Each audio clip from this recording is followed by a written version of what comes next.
আসসালামু আলাইকুম রহমতুল্লাহি ওবরকাতুহু। সম্মানিত দর্শক, বাংলাদেশের রাজনীতিতে একটার পর একটা তেলেস্মাতি মানে অতি আশ্চর্য ঘটনা, সেরকম আশ্চর্য ঘটনা ঘটে চলছে। তেলেস্মাতি শব্দটি আসলে সত্যিকার অর্থে যদি আপনি ব্যাখ্যা করতে যান, বহুবিধ এটার যাকে বলা হয় অর্থ রয়েছে, ব্যর্থবোধক অর্থ, ত্রিমাত্রিক অর্থ রয়েছে। সাধারণত আমরা যে গ্রাম বাংলায় বলি না যে তেলে বেগুনে জ্বলে ওঠা, বাগার দেওয়া। তো যখন তেলে বেগুনে জ্বলে ওঠে তখন অদ্ভুত একটা দৃশ্য তৈরি হয়।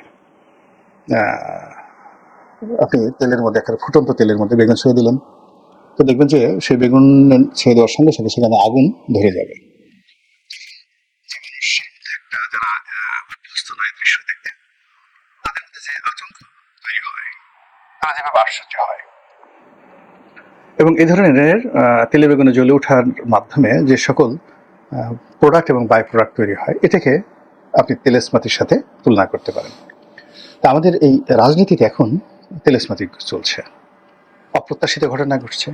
যেখানে দেশের মানুষ ধরে নিয়েছে আওয়ামী লীগ রাজনীতিতে নেই, যেখানে ধরে নিয়েছে যে জনাব সজীব ওয়াজেদ জয় আমেরিকাতে যে কোনো মুহূর্তে অ্যারেস্ট হবেন। এর কারণ হলো যে ডিপ স্টেট পলিসি, সেই ডিপ স্টেট পলিসির অধীন আওয়ামী লীগের পতন হয়েছে। আর জয়, পুতুল, তারপরে টিউলিপ সিদ্দিকি, এরা এই দেশ থেকে 16 লক্ষ কোটি টাকা পাচার করেছে। এবং এটা আবার doctor, sorry not doctor, doctor. তো এরা আবার এদের কথাগুলো অদ্ভুত উপাধি আছে। পশ্চিমাদের টাকায় বাংলাদেশে অনেকগুলো এনজিও চলে, যেমন ট্রান্সপারেন্সি ইন্টারন্যাশনাল, তারপরে CPD, Centre for Policy Dialogue. এরকম মানে দেখবেন যারা কিছুদিন পর পরে নানা রকম গবেষণা করে এক একটা তথ্য হাজির করে, আজগুবি অদ্ভুত। আওয়ামী লীগের এরকম কয়েকজন লোক ছিলেন, যেমন আবুল বারাকাত। তো তিনি একবার সেই গবেষণা করে বের করলেন যে জামায়াত ইসলামীর যে অর্থনীতি, সেটার আর্থিক মূল্য 30,000 কোটি টাকা। এবং তার এই বক্তব্যের ফলে কি হলো, আওয়ামী লীগ ক্ষমতায় এসে এই 30,000 কোটি টাকা খোঁজার জন্য শুরু করে দিল।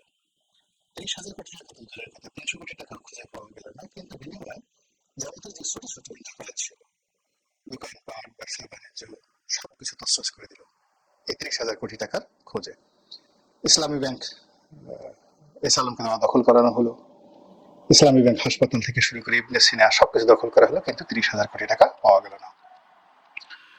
এগুলো ফাজলাম রীতিমতো। এখন আবার এই যে দেবপ্রিয় ভট্টাচার্য, এই ভট্টাচার্যর সাথে বর্তমানে আবার এখন ডক্টর মোহাম্মদ ইউনূসের সম্পর্ক ভালো না, কিন্তু প্রথম দিকে ডক্টর মোহাম্মদ ইউনূসের সম্পর্ক ভালো ছিল। তিনি একটা কমিশন করেছিলেন, যেটার প্রধান ছিল দেবপ্রিয় ভট্টাচার্য, এবং তিনি গবেষণা করে বললেন যে এই 16 লক্ষ কোটি টাকা বা এই পরিমাণ টাকা বিদেশ থেকে পাচার হয়েছে।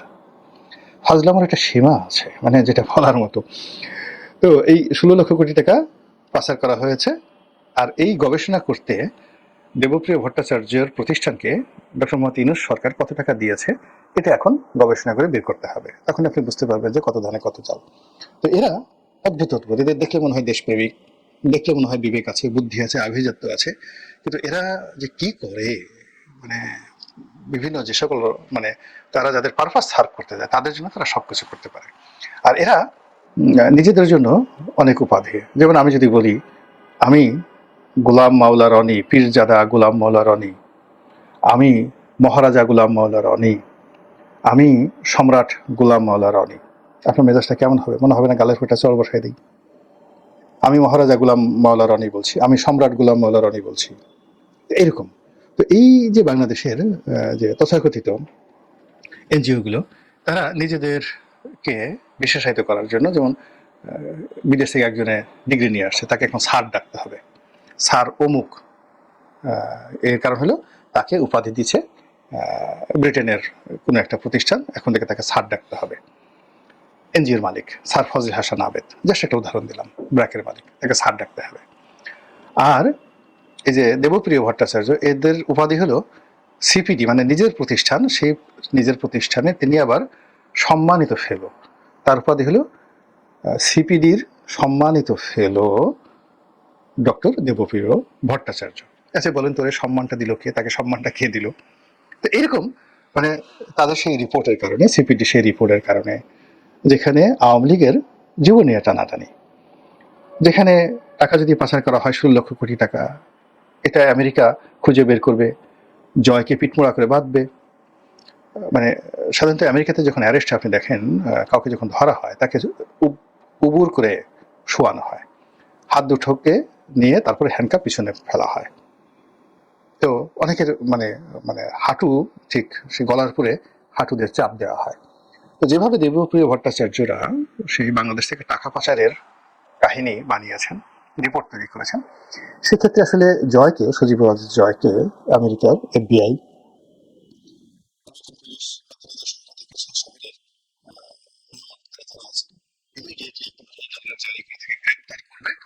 এবং এখন তাকে ক্রস ফায়ারে দিয়ে ফেলবে বা তাকে মেরে ফেলবে, এরকম যখন অবস্থা, তখন যদি দেখা যায় যে দেবপ্রিয়, ডক্টর মোহাম্মদ ইউনূস, অন্যান্য যারা লোকজন আছেন তাদেরকে যে সকল পত্রপত্রিকা আঞ্জল দিয়ে পোছে না, তারা সজীব ওয়াজেদ জয়ের পিছিয়ে পিছিয়ে করতেছে তার একটা সাক্ষাৎকার প্রচারের জন্য।